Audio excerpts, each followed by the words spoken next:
Today, we're finding the absolute perfect budget e-bike for your lifestyle. Let's dive in. We're looking at three types: the compact commuter, the power monster, and the balanced everyday bike. First up, the compact commuter. Meet the totally minimalist, incredibly portable GoTrax R1. Its foldable aluminum frame is a massive win. You can literally stash it in a tiny apartment corner.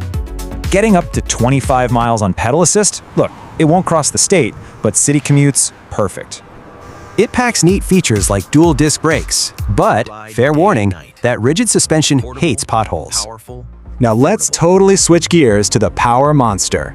Enter the aggressive UR-Life Fat Tire e-bike. A jaw-dropping 1500-watt peak motor. This absolute beast pushes massive power and torque exactly when you need it. Full suspension and fat tires mean it crushes rough terrain, climbs like a champ, and feels super stable. Plus 80 miles on a single charge? Yeah, that's a gigantic leap in range and trail performance. It's loaded with premium gear, like turn signals, but honestly, you totally sacrifice portability with this bulky frame. Finally, the balanced all-rounder, the Q-Life Racer. It hits that sweet spot, feeling much more like a traditional bike.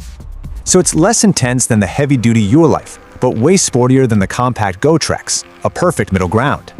You get awesome specs here: a really lightweight frame paired with a punchy 750-watt peak motor. The versatility is just brilliant. With 4 distinct modes, you're set for intense exercise or just casual weekend cruising.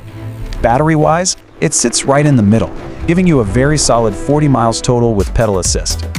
All right, the final verdict. Let's put this all together so you can make your actual choice. The contrast is real. GoTrax brings maximum portability. UR-Life gives you extreme power, and Q-Life offers perfect everyday balance. So, what's your vibe? Tiny commuter, adventure beast, or sporty all-rounder? Thanks for catching this explainer.